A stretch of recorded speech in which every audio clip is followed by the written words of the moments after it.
Hi everybody, welcome to the Cocoon Clinic where we are nurturing communication wings. I am Brittany, licensed and certified speech language pathologist, here to help you at home teach your child language. So today we are talking about why it's important to teach our child functional language before we teach them academic language. Now, the way I'm defining academic language today is those words like shapes, colors, numbers, counting, letters. So we want our child to have strong academic language, but not before they have strong functional language. So let me just start by giving a little example here. Let's say we have a 2-year-old, okay? He walks into the room. You're observing him. He knows his letters, A, B, T. He can even tell you what B says, B, B. He can count to 20.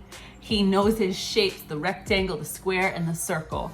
And he can sing the entire alphabet. Now you might look at him and be very impressed, and that is impressive. He has a lot of vocabulary, specifically academic language vocabulary. But let's say the same kid, when he wants milk or something to drink, cries and points. Or when he wants to be held or picked up, he grunts or falls to the ground frustrated because his caregiver does not know what he wants and needs. This is an example of a child who has really strong academic language, but really poor functional language, because while his academic language is great and he knows his letters and his shapes and his colors, he can't functionally use language to express his wants and his needs. This is why it's so important to work on functional vocabulary first and establish that core vocabulary before we add on other academic type language. So functional vocabulary are words, as previously stated, that will increase your child's ability to express their wants and their needs. And functional vocabulary words can also be used in a variety of different ways. So for example, functional vocabulary can be used to question, to protest, to request, or to label. Those are just some ways that they might be able to utilize these new vocabulary words that they're learning. So we might be stumped as to where do we start? What words are functional for my child? And how I would say to go about this is to observe your child's environment. Look around your child's environment and lifestyle and daily activities and identify some key words, such as what does my child drink and eat every day? What are her favorite toys? What are her favorite activities? What are some daily tasks that we do every day as a family?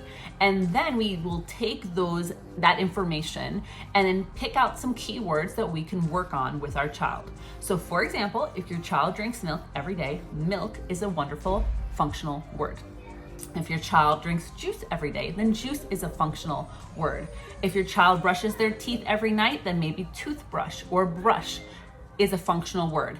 If they're attached to a particular item like a blanket or a dolly, those would be functional words. Words like yes and no, more, want are all functional words that your child can utilize in everyday life to express their wants and their needs. I'm going to drop a more thorough list in the description below of some examples of functional vocabulary words, and I'll break it down by category for you down there. So go ahead and check that out. And also just keep in mind that our younger kiddos sometimes will substitute the real word with something easier for them to say. So for example, we might be wanting them to say blanket and they might say something like BB. Now that is a real word if they use it consistently and independently. So BB would count as a real word in place of the word blanket if they're using it consistently and independently. So we don't want to constantly correct our child for saying the wrong word. Instead, we would just model the correct word, like, oh, you want your blanket?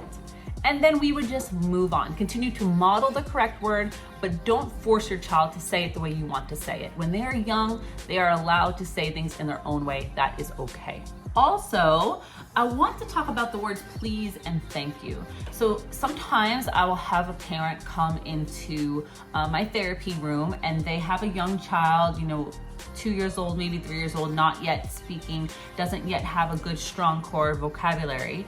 And they the parent might say something like, I'm trying to get them to say the word thank you. Or every time the child wants something, they might say, please, can you say please? And I want to talk about that really quick. So even with our typically developing kiddos who are 1 and 2, and they're developing language and still developing a strong core vocabulary, but they're not yet there, and not yet able to express themselves, their wants and their needs consistently, we don't necessarily want to push the words please and thank you. And this is why. Think of a child who comes up to you and they say, please. You as the caregiver are like, please what? Please, you want another cracker? Please, you want to be held? Please, you're tired and you need a nap? Please stop doing this. It's much more functional if your child knows a word like stop or more or up. Then our children, you have more context to understand what your child or what that child is saying. If they just know the word please, it's not functional for them. And the same goes for thank you. So if you have a child who doesn't yet have a strong core vocabulary, focus on that first, and then you can go ahead and add on these other words that you want them to say to sound polite. And of course, we want our children to be polite in the same way that we want our children to have a strong academic vocabulary. It's important to learn colors and, shapes and numbers and letters, but not before we focus on functionality. And helping our children be more, again, independent, less frustrated, and therefore you end up less frustrated. And then your child's needs will be better met. Next time, we're going to talk about verbal routines, which are a really great and easy way to begin to teach and implement functional language and core vocabulary like we talked about today. So go ahead and hit that subscribe button. Go ahead and press that bell so that you get notified when I upload a new video, which happens weekly. And then make sure you also like if you enjoyed this video, if it was helpful to you, and please share it with someone else who needs to hear this. That is all I have today. I will see you next time.